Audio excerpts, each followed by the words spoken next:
The chair would like to recognize Congresswoman Luistro. Thank you, Mr. Chair. Mr. Chair, I wish to raise my questions to Ms. Villa Del Rey. Ma'am, you confirm that you are the Chief Accountant of OVP. Yes, Your Honor. May we know how long have you been working at the Office of the Vice President? I was started in the OBP since 1990, Your Honor. I'm already in my 34th year. 1990. Yes, Your Honor. Can you please share with us who was the Vice President then? It was still Vice President Doy Laurel, Your Honor. Doy Laurel. Salvador Laurel. My question for you, Ms. Villa Del Rey. Would it be correct to say that during the time of Vice President Duterte, there are two kinds of key officials? One are those who have been with the OVP for so long a time, like you. And the other kind are those who came along with the Vice President, either from Davao City LGU or from her electoral campaign. Would that be correct? Tama po, Your Honor. Kapag sinabi po ba natin na key officials who have been with the OBP for so long a time, tama po bang tawagin to na career officials? Tama po, Your Honor. And with respect to those who came along with the Vice President, either from Davao City LGU or from her electoral campaign, are these what we call the coterminous or confidential officials? Tama po, Your Honor. Just for the enlightenment of the committee, Ms. Villa Del Rey, can you please cite at least some names of the key officials of OVP who are career officials? From SG24 Division Head, Your Honor, down to rank and file, Your Honor, all other officials are coterminous or appointed officials. You said SG24 down to rank and file are career officials. Tama po, Your So Honor. would it be correct to say that if the officials are higher than SG24, these are the confidential officials? Coterminous and confidential officials, Your Honor. What is the difference, if there is any, between coterminous and confidential officials? For coterminous employees, officials, Your Honor, they are, as I understand din po ito, is within the term po of the current administration or the current Vice President. And how about confidential officials, if there is any difference? Same coterminous, Your Honor. So there is no difference at all between coterminous and confidential officials. As a matter of fact, I have observed that these two terminologies are being used interchangeably. Do you confirm that, Ms. Villa Del Rey? For me, Your Honor, yes po. Okay.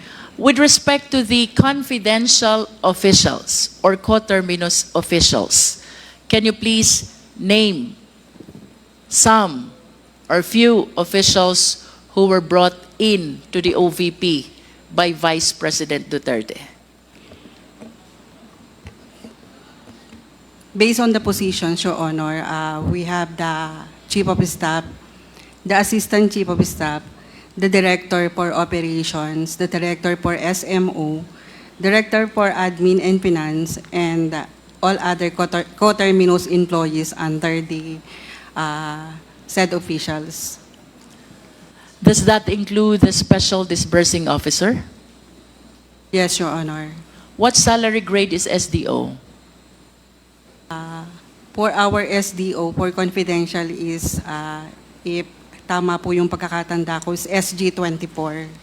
SG24, but earlier you said if it is SG24 down to rank and file, that is career officials. And if that is higher than SG24, then that will be confidential officials. Can you please enlighten us on this? There are positions po na SG24, but they are not division heads under career or under permanent plantilla positions, Your Honor. SG 24 under coterminus. How many SDO do you have? I cannot recall, Your Honor, but we have SDO for various activities. We have SDO for confidential fund. And you confirm that the SDO for confidential fund is Gina Acosta. Yes, Your Honor. And what salary grade is that? SG 24, Your Honor. SG 24 career official, Non-career po. non-career official. Ms. Villa del Rey, I understand that in August 2022, the Office of the Vice President requested for augmentation fund, which includes confidential fund. Do you confirm this? Your Honor, may I refer your question to our budget officer? Yes, please. Mr. Kelvin, you are recognized. Thank you, Mr. Chair. Mr. Chair, I confirm that there was a request to DBM for the augmentation of fund of OVP in August FY 2022. May we know, sir, how long have you been connected to the OVP? I have been with OVP since 2014, since former Vice President Binay, ma'am. Mr. Vice Chair. President Binay. So I believe that you are in the best position to answer whether during the time of Vice President Leni Robredo, mayroon din po bang confidential fund nung time ni Vice President Leni Robredo? There was no confidential fund during the term of Vice President Leni Robredo. There was no confidential fund during the time of Vice President Leni Robredo. How about during the time of Vice President Jejomar Binay? I am not a budget officer during that time, ma'am, so I have no knowledge. But per records, I think earlier years of his term, meron pong confidential fund. Would you be able to enlighten us how many times did Vice President Binay requested for confidential fund during his term? I cannot give definite answer, ma'am, but upon checking the documents available in the office, there was a series of correspondences regarding confidential fund. However, there is also correspondences reflecting to return or to revert back the release of confidential fund.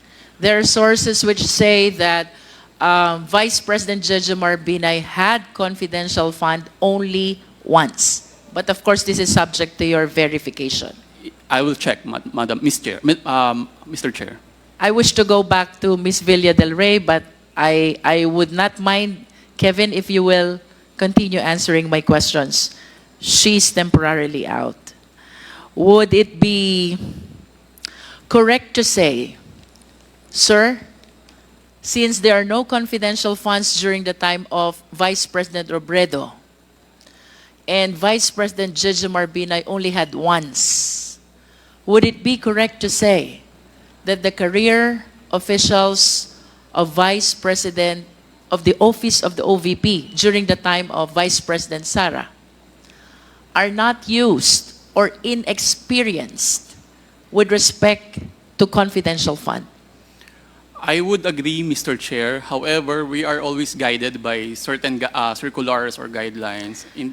And if you agree that the career officials are inexperienced with respect to confidential fund, there being no confidential fund during the time of the former vice presidents, to be particular, Robredo and Binay, would it be correct to say that it is the confidential officials of Vice President Duterte who are experienced with respect to confidential funds?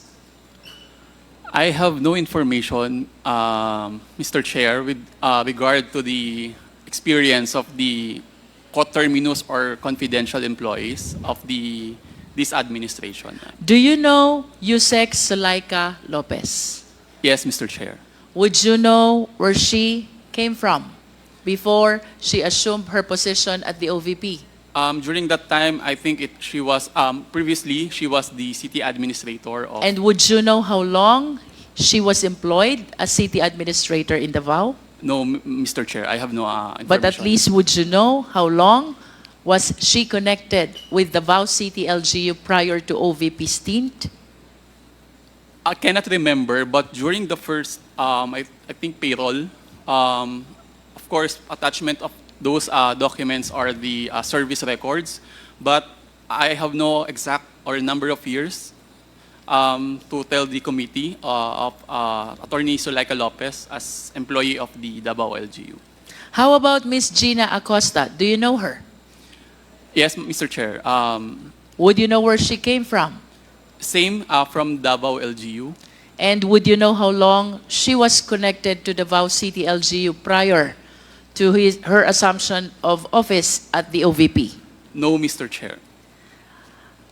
Mr. Chair, I just want to manifest that during the previous hearings, we were able to present already before the committee the confidential funds of the city of Davao since 1988.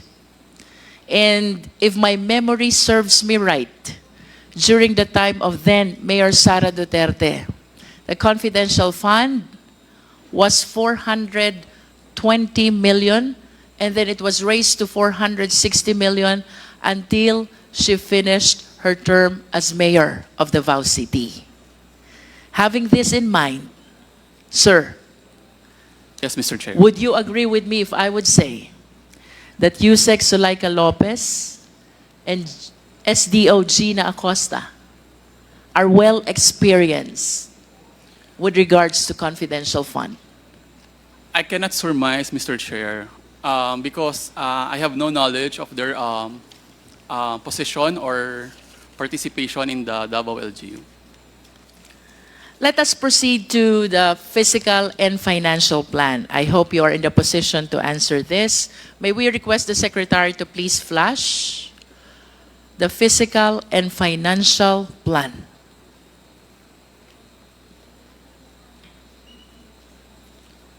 Based on this document, sir, the OVP requested for 250 million confidential funds. This is for the fourth quarter of 2022. Kaka-assume lang po ng opisina ng ating Vice Presidente. And this is for the implementation of the Good Governance Program. Do you confirm this? I confirm the document, Mr. Chair. And according to this document, the amount of 250 million confidential funds is supposed to be spent for a period of 3 months, equivalent to 90 days, representing the fourth quarter of 2022. Tama po ba? I confirm, Mr. Chair. And to be specific, that would mean October, November, and December of 2022. I agree, You Mr. confirm? Chair. And of course, you are aware also that the entire amount of 250 million was not approved. Am I correct?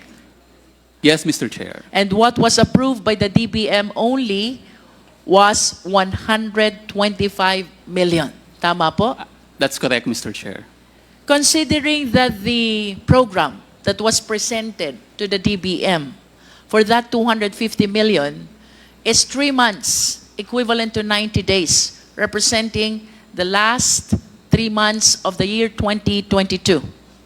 Tama po bang sabihin that with regards to the approved 125 million confidential fund, this is supposed to be spent for a period of 1.5 months, equivalent to 45 days, part of the last quarter of 2022. I cannot tell that the amount of 125 million must be spent for 1.5 months, ma'am. But at least, sir, if we will be basing it on the fiscal and financial plan, which presented the 250 million as expenses to be incurred for the last quarter of 2022, which is equivalent to 3 months or 90 days, if the DBM approved only one half, then it is reasonable to assume that 125 million representing one half is supposed to be spent in 1/2 number of days of the supposed 90 days. And that is 45 days. Is that a reasonable interpretation? Yes, Mr. Chair. I think It that is a reasonable. reasonable interpretation. Of course, we wish to manifest to the committee 250 million po ang request na confidential fund under the Good Governance Program. This is supposed to be spent during the last quarter of 2022. That is 3 months, equivalent to 90 days, and to be specific, the month of October, November, and December of the year 2022.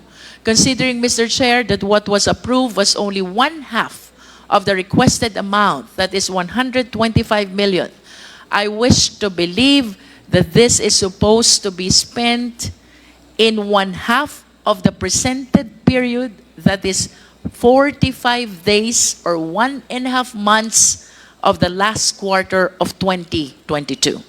Nonetheless, Mr. Chair, during our previous hearings, it was established already, and I wish to confirm this from our resource speaker, that that 125 million confidential fund of the OVP was spent only within the period of 11 days.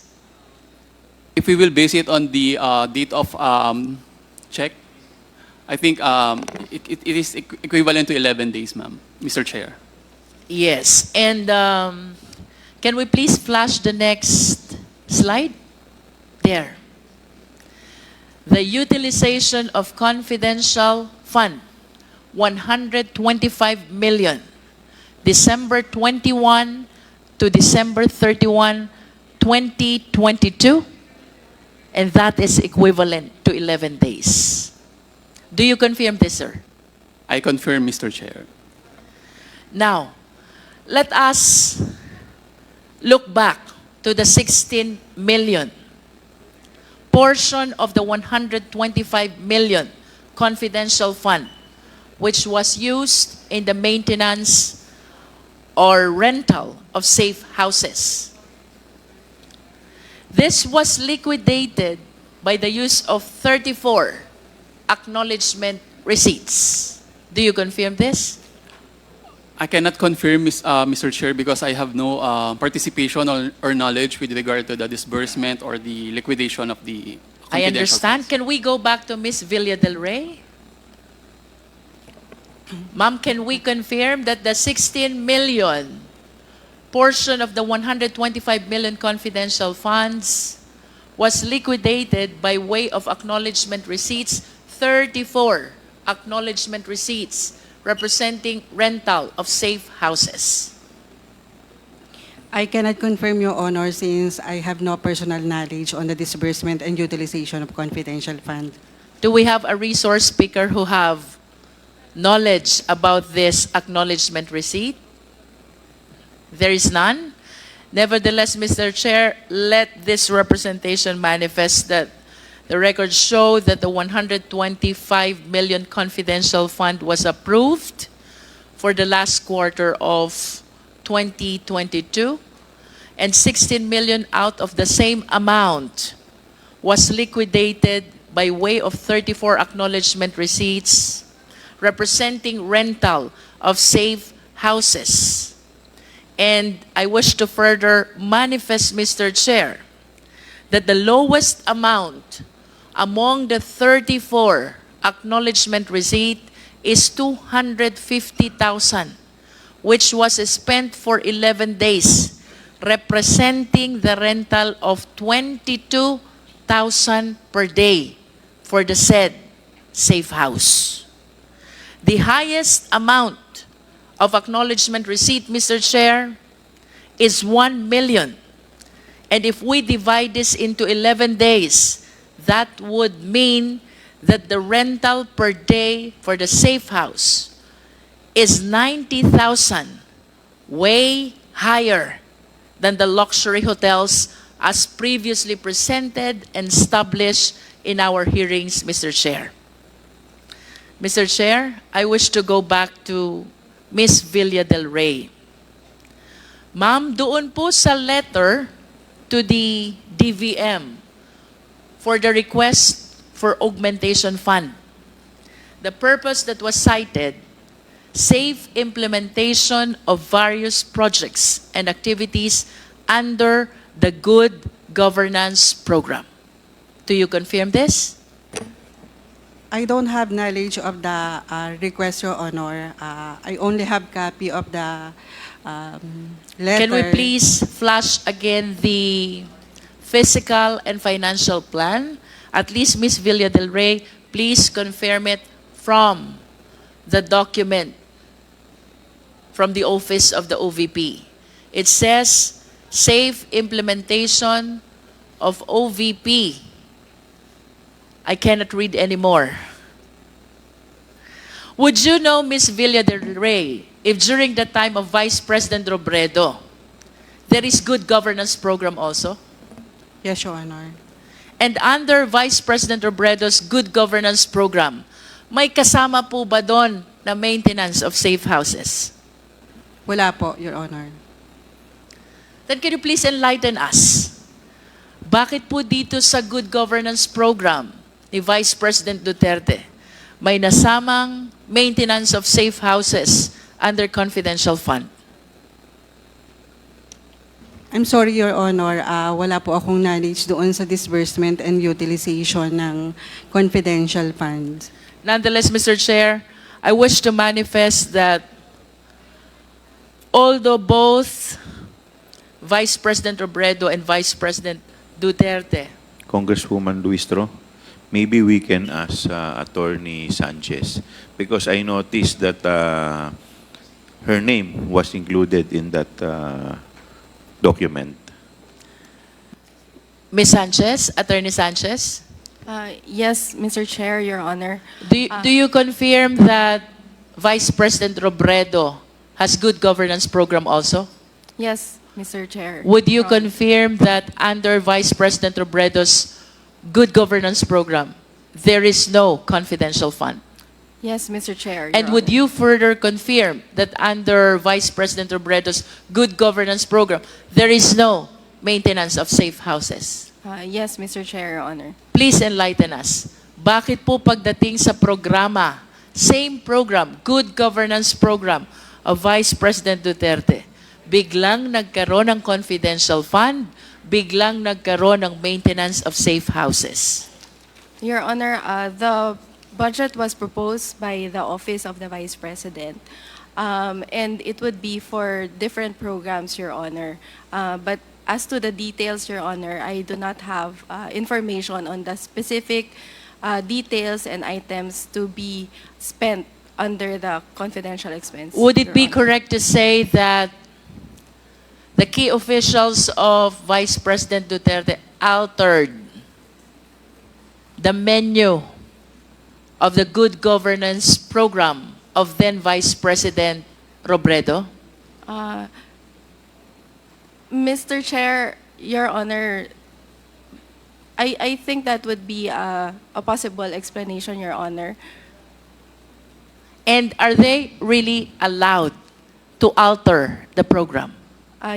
Mr. Chair, Your Honor, from my understanding, Your Honor, yes, that may be allowed because in the budget of the OVP, there is a general item, Your Honor, only, which is the good governance program. In other words, Attorney Sanchez, that good governance program is just a nomenclature. It's like And as to what will be the menu under the good governance program, that will depend on the Vice President. Am I correct? Mr. Chair, Your Honor, that is my understanding, Your Honor. And who therefore prepared the program of the good governance program under the time of Vice President Duterte? Mr. Chair, Your Honor, that would be the Office of the Vice President, Your Honor. Can you please cite the name? Who in particular among the key officials prepared? Your Honor, I do not have the specific information on who the particular persons who prepared, but the request was submitted to the Budget Division, Your Honor. Nevertheless, Mr. Chair, in spite of the admission of Attorney Sanchez that they can alter, what is clear, the program Good Governance under Vice President Duterte suddenly include confidential fund and maintenance of safe houses, items which were never seen and which were never included in the program of Vice President Robredo. Am I correct, ma'am? That is correct, Mr. Chair. Another important observation, Mr. Chair, Attorney Sanchez. Last quarter of December 2022, OVP spent 16 million for maintenance of safe houses. Do you confirm? I have no personal knowledge, Your Honor. May we know if any one of you has personal knowledge about this? Ms. Villa del Rey? None, Your Honor. Nevertheless, let me finish this manifestation. 2022 last quarter, the OVP spent 16 million for maintenance of safe houses. This was followed by 2023 first quarter, another 16 million for maintenance of safe houses. This was followed by 2023 second quarter, another 16 million for maintenance of safe houses. And finally, 2023 third quarter, this time 5 million maintenance of safe houses. The only conclusion that I can derive from 2022 last quarter to the third quarter of 2023, meron kayong informants or assets whom you are keeping in the safe houses that the OVP is renting. The question, however, is, why suddenly, pagdating ng last quarter ng 2023, wala nang expenditure for safe houses or not even for confidential fund? San po napunta yung informant at assets nyo which you have been keeping in your safe houses from the last quarter of 2022 to the third quarter of 2023? Yun po ba inabandon ng OVP? Yun po ba biglang nag-disappear?